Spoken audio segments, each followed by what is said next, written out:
Ready? Okay, so here comes the fun stuff. Alright, so basically, so as we said, there's a point mass, and it's in space and time. And the gravitational field can be thought of as the fluctuation from the flat space metric tensor. The fluctuation of the metric tensor from the flat space metric tensor. The idea is that, well, we're assuming there's no time dependence or time fluctuations, that since this source is spherically symmetric, which means that if you flip the angle, if you reversed over here, it's not going to affect the geometry because it's a spherically symmetric by definition. So that means that consequently our fluctuations of the metric tensor should not depend on the angle that you're at. They should only depend on the distance from the source of the radial coordinate. And also the other simplifying assumption is that if you flip the time coordinate from t to negative t, it should not affect the dynamics, which is a natural part of a static system. So we're first going to write our flat space-time metric with spherical coordinates in mind. Oh no, I think this is going out. Oh no. Okay, we're gonna have to improvise there, folks. Oh no. We're gonna use Our blue. marker. It's broken. Okay, let's hope blue shows up as well. Does that show up okay?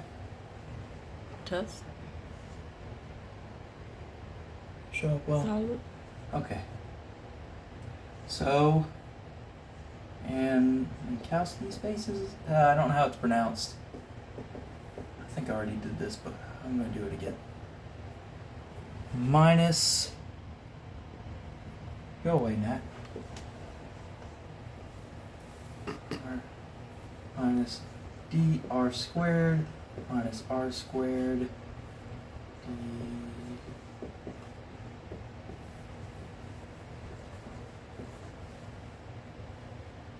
That's our flat space metric with spherical coordinates in mind. Well, the idea is that our general solution is, here we go, ds squared, summation implied,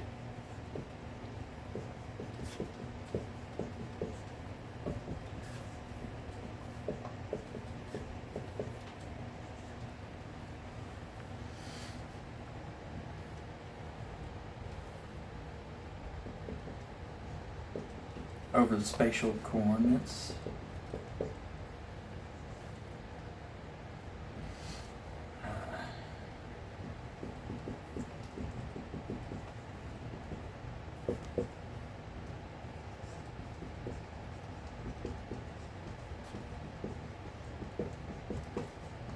Generalize over here. You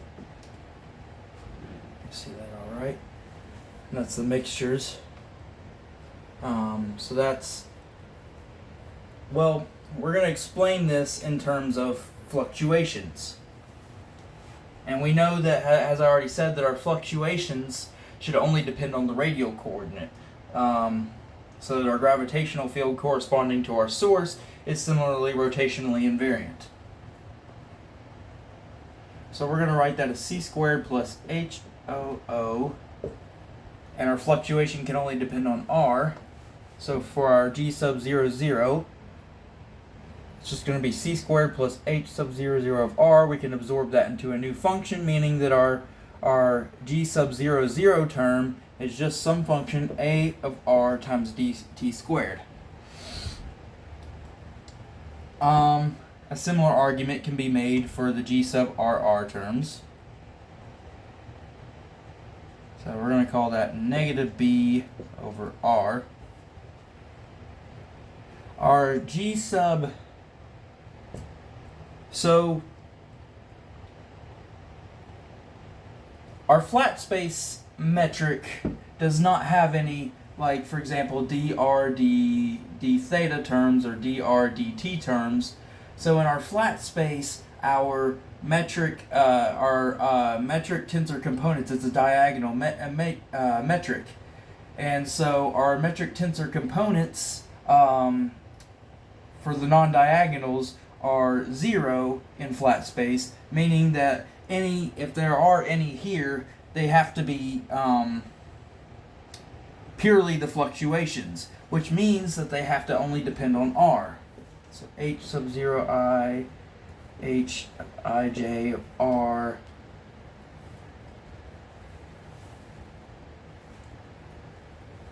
and any fluctuations here, well, I'll get to that part.